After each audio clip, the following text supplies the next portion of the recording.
Hey guys, welcome back to another video, and today I'm going to be reviewing the fairly new Innova Star Racer.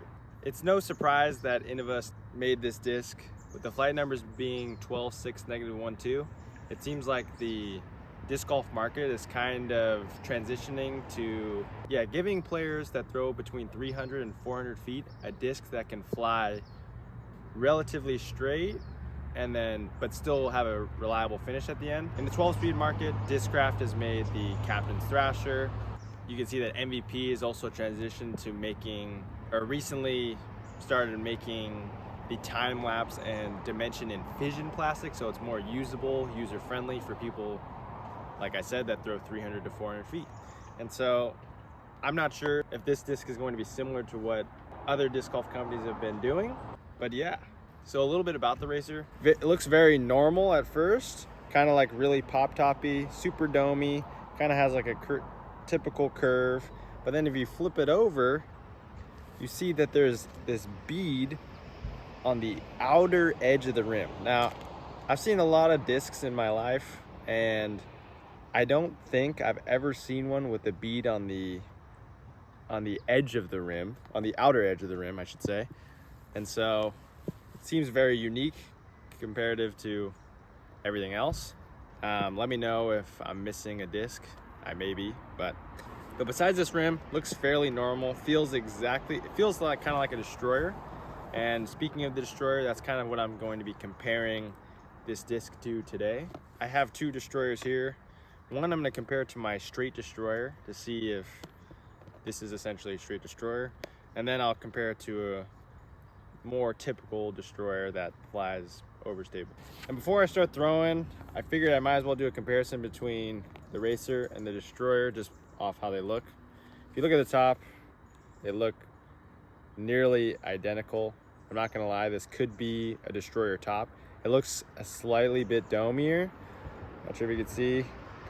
And if you look at the bottom, this is my straighter destroyer, and just a little tip, straighter destroyers typically have like a really flat or convex kind of rim on the bottom, and it looks like the Racer is actually pretty similar, obviously besides the bead. But then if you take a look at the more stable destroyer, this one's a little bit more concave on the rim without having the bead. So we'll see. I have a feeling that this is probably going to fly oddly similar to my straight destroyer, but might as well find out. So what I'm basically going to do is I'm going to try to throw this how I typically would throw my straight destroyer, just flat at around 90% the first throw. And I'll do that with all the discs, and then I'll collect them and do it again.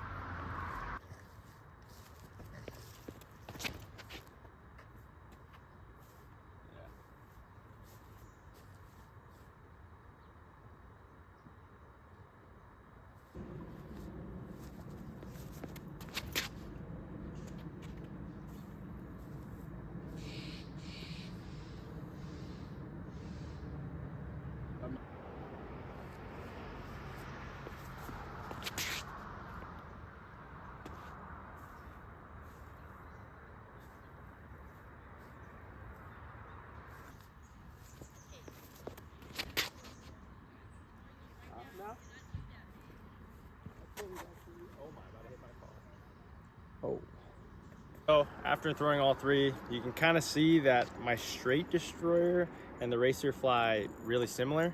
I accidentally threw, I think, all of them on a little bit of hyzer. I accidentally threw them all on a little bit of anhyzer.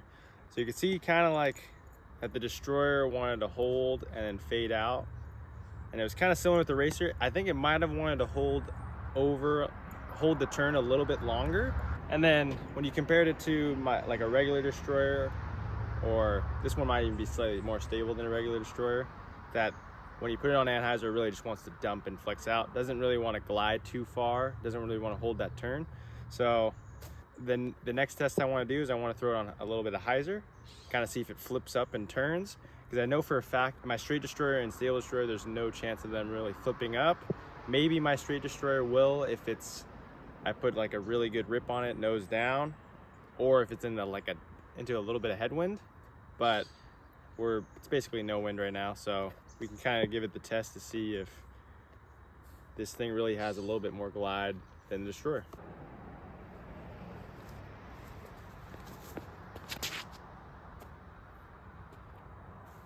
It's just a straight. Nothing different.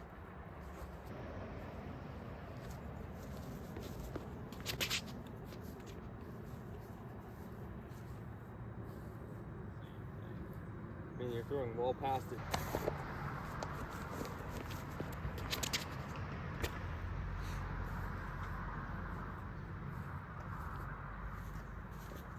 So, as you can see, my straight Destroyer and Racer are really similar when I hyzered them. They're within like 5 feet, maybe 6-7 feet of each other, where I put it on hyzer, maybe flips up just a tad, but not like anything really significant, and then it just pushes straight and fades at the end. Doesn't really want to flip over or flip to flat. Now I'm gonna have my buddy throw. My buddy's been playing for about a year now. He throws typically around 300-ish feet, so you can kind of get an idea of what it's like for a player with less arm speed to throw a racer. All right, this is my buddy Jordan. I'm his friend. He's an AM player. Tell him a little bit about yourself. Sure. Yeah, I'm an AM3 player. Currently, I'm trying to get my rating up, but I think it's more important that I work on fundamental skills and like work on my form, just driving and upshots in particular. Chris says I'm a pretty good putter, so. But today we're checking out the new Racer, and we're specifically looking at the flight path of the Racer and like a Destroyer. When I threw the Racer as an AM3 player, I don't have very good angle control, but pretty sure I threw it flat in the video that you'll see. But I may have put a little bit of anhyzer on it. We don't have too much headwind, but it just kept turning for me. It faded out at the end, and I honestly threw it pretty good, but I'm gonna throw the Destroyer and we'll see how it compares.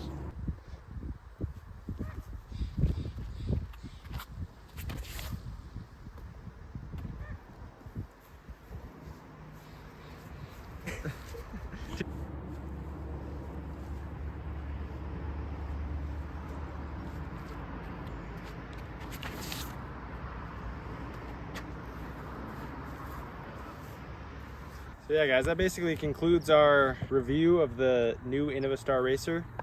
I would say it's basically the same thing as a Star Destroyer. Now, that doesn't necessarily mean that I'm not trying to put that in a bad context. It's really hard to find a straight Destroyer or to beat in a Destroyer that's stable to straight. So for guys that have 400 plus feet of power, but want a straighter yet stable disc where it pushes straight and then fades at the end, you don't have to like search for a disc or search for a Destroyer with like a certain rim, or want to have to beat one in for like however long, six months to a year. You can just grab an Innova Racer straight off the rack. It'll fly exactly how your straight Destroyer flies. You could bomb it backhand, throw it sidearm, probably pretty clean. And yeah, let's see what Jordan has to say about it. Yeah, I mean, I feel like that's a pretty accurate analysis on it. I'm just curious to see what one would fly like if it were to be beat in. Like, does it become more understable? I really liked it. I mean, I threw it backhand and forehand.